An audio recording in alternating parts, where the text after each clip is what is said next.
All right, so I'm out and about getting around to our jobs today after being off for a week with bloody COVID. So it's great to turn up to the site, see the boys and the whole team just getting stuck in and doing things to my standard. It's really good to see, and it just gives me confidence that I have a great team around me, and even when I'm not around, things are still getting done to the standard that we expect at DPS Constructions.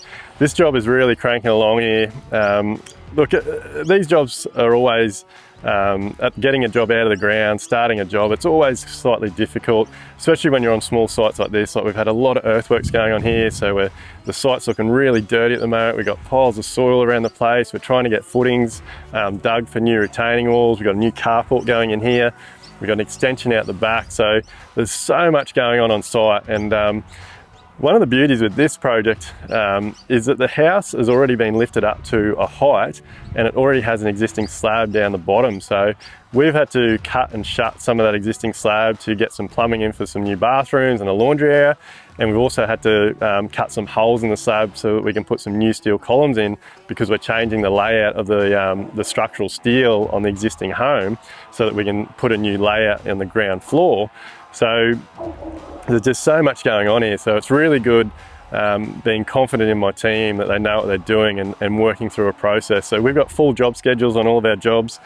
At the moment, the schedules are all over the shop. So when we start the job, we do the schedule the best we can from start to finish.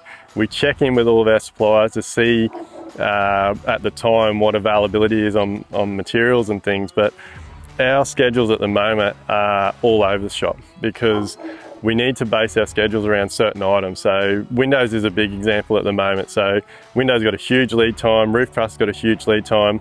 So the rest of the job has to be scheduled around those items, which means normally we would come in, we would get all of our footings and slabs and that type of work done, and then we would move on to our framing, and then we'd do our rough-ins, and then we'd do our windows and cladding.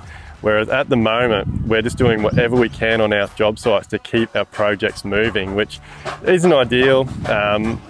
It's costing us a lot more money. We're having to spend a lot more time on the job, going backwards and forwards, and it's a little bit of a pain in the bum. But what everything we're doing is about at the moment is doing the best possible job we can for our clients, keeping our jobs moving the best we can, and scheduling things out so that we can still maintain great relationships with our employees, with our contractors, with our suppliers, and do the best we can to work around the current situation. If I threw my hands in the air and just said, holy shit, everything's too hard at the moment, we can't get this, we can't do that, can't do a schedule, I'd just be pulling my hair out all day, every day. Whereas I still love what I do, still enjoy it. The team's still doing an incredible job, and everyone's just learning to adapt to this new environment, because I don't think it's going to change for a long time. So that's what we're doing here at DPS Constructions. We're adapting, we're improving, and we're doing the best we can in the current situation that this industry is throwing at us on a daily basis at the moment.